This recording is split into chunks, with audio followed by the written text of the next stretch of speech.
Jadi hari ini saya bersama dengan Bli. 5 menit nih. Selamat siang. Jadi hari ini saya bersama dengan Bli Degung. Jadi hari ini saya akan mewawancarai Bli Degung seputar pendidikan berbasis budaya di Bali. Yang pertama, apa saja nilai-nilai budaya Bali yang secara aktif diajarkan dalam kurikulum pendidikan di sekolah-sekolah di Bali? Umumnya kalau kayak pendidikan budaya yang diajarkan di sekolah-sekolah di Bali itu ada yang dikenal dengan sebutan pendidikan pesraman, di mana pesraman ini adalah pendidikan khusus yang memang khusus mengajarkan terkait dengan ajaran agama Hindu. Jadi di mana materi yang diajarkan kepada siswa-siswinya itu terkait dengan adat, budaya maupun tradisi. Nah, jadi bisa dibilang dari kecil mereka memang udah mendapatkan pendidikan adat dan budaya di sini. Biar bisa diterapkan ketika mereka kalau hidup di desa di Bali, bisa dibilang kan banyak nih kegiatan upacaranya. Seperti kegiatan tradisi maupun budaya. Jadi bisa langsung praktek mereka di desanya sendiri. Kurang lebih sih kayak gitu. Dan kalau kayak di sekolah itu kan kalau hari Kamis di Bali kan kita menggunakan pakaian adat Bali juga ya. Nah, ini salah satunya juga dalam pelestarian budaya di kegiatan pendidikan sekolah gitu ya bisa dibilang. Ya, baik, yang kedua, contoh kegiatan belajar di luar kelas apa saja yang memanfaatkan budaya Bali sebagai sumber pembelajaran? Yang memanfaatkan apa? Budaya Bali? Iya. Sebagai untuk sumber pembelajaran.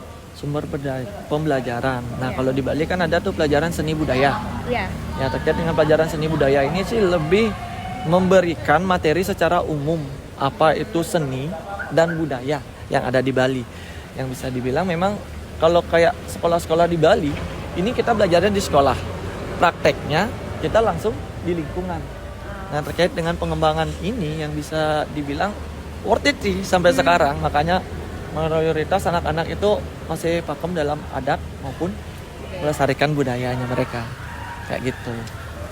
Apalagi. Terus selanjutnya, bagaimana pendidikan berbasis budaya di Bali mempersiapkan siswa untuk menghadapi tantangan global sambil tetap mempertahankan identitas budaya mereka?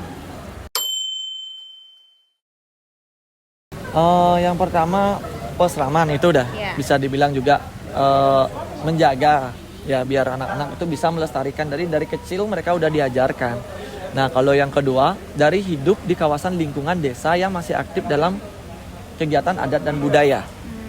Dan di mana di sana kan sering nih ada penggelaran pementasan dan segala macam yang memang yang digunakan peran pementasan budaya ini adalah anak-anak yang diutamakan. Anak-anak yang diutamakan untuk pementasan budaya ini, di mana biar mereka ada tempat untuk gimana ya melanjutkan pengetahuan mereka, biar nggak sekedar tahu cuman nggak praktek kan kayak gimana ya kayak gitu menurutnya Beli. Iya. Atau apa saja tantangan dan peluang dalam menerapkan pendidikan berbasis budaya di era modern di Bali? Tantangannya pertama bullying pasti ya. Iya. Ini banyak anak-anak yang di sekolah yang menganggap bahwa kegiatan adat dan budaya itu dianggap sebagai hal yang kuno atau yang jadul. Bahkan kita kadang-kadang melestarikan adat dan budaya, banyak orang yang bilang apa sih deso kayak gitu. Istilahnya sebutan deso itu kan kayak gimana kayak gitu ya. Mungkin kadang-kadang kita malu atau enggan kadang-kadang. Makanya umumnya kayak pementasan budaya Bali itu nggak dispentasin sembarangan juga. Istilahnya kayak misalnya tempat-tempat gini sok-sokan bisa nari apalah segala macam tuh nggak ditampilin. Kadang kalau teman-teman mau ngejat orang Bali bisa nari nggak sih nih orangnya ini, susah guys.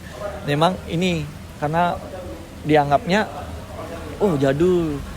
Ya di era modern ini juga bisa dibilang kan banyak kita diserang sama budaya-budaya asing yang istilahnya sekarang yang bisa dibilang lebih keren, lebih seru nih, lebih bagus kayak gitu istilahnya. Dance lah, apalagi boy band, girl band, apalah segala macam itu kan bisa dibilang budaya yang dari barat yang sekarang tampung nih di sini guys. Ya bisa dibilang jadi kayak perang budaya nih, kita asal budaya kita sama budaya luar ini sekarang lagi ini. Cuman ya itu karenanya rutinnya ada kegiatan adat dan budaya ini, makanya kita bisa melestarikan dari dulu hingga sekarang. Kayak gitu kurang lebih. Nah, yang terakhir, apakah ada perbedaan signifikan dalam pendekatan pendidikan berbasis budaya antara sekolah formal dan sanggar-sanggar tradisional Bali? Oh, kalau umumnya kalau sekolah formal ya yang biasa lah bisa dibilang itu mereka mengajarkan terkait dengan pembelajaran umum aja. Oh, tarian ini ya itu. Tarian ini isi prakteknya, cuman prakteknya nggak seperti di sanggar. Di sanggar kita praktek itu kita dianggap lulus praktek itu ketika kita sudah pentas. Makanya kalau kayak pementasan budaya di Bali, misalnya kayak tarian, pementasan budaya, itu nggak ada yang bisa dibilang kayak mengharapkan bayaran kayak gitu. Karena terkait dengan pelestarian ini, guys. Jadi mereka sudah mendapatkan tempat untuk menyalurkan hobi mereka. Itu aja udah menurutnya udah bagus kayak gitu. Ya, nah jadi kalau kayak di sekolah umumnya yang formal-formal aja. Jadi kita tahu, cuman kita tidak bisa gitu jadinya. Kalau sanggar kita tahu sekaligus kita bisa mengetahuinya kayak gitu. Ya, terima kasih Bli sudah mau diwawancarai.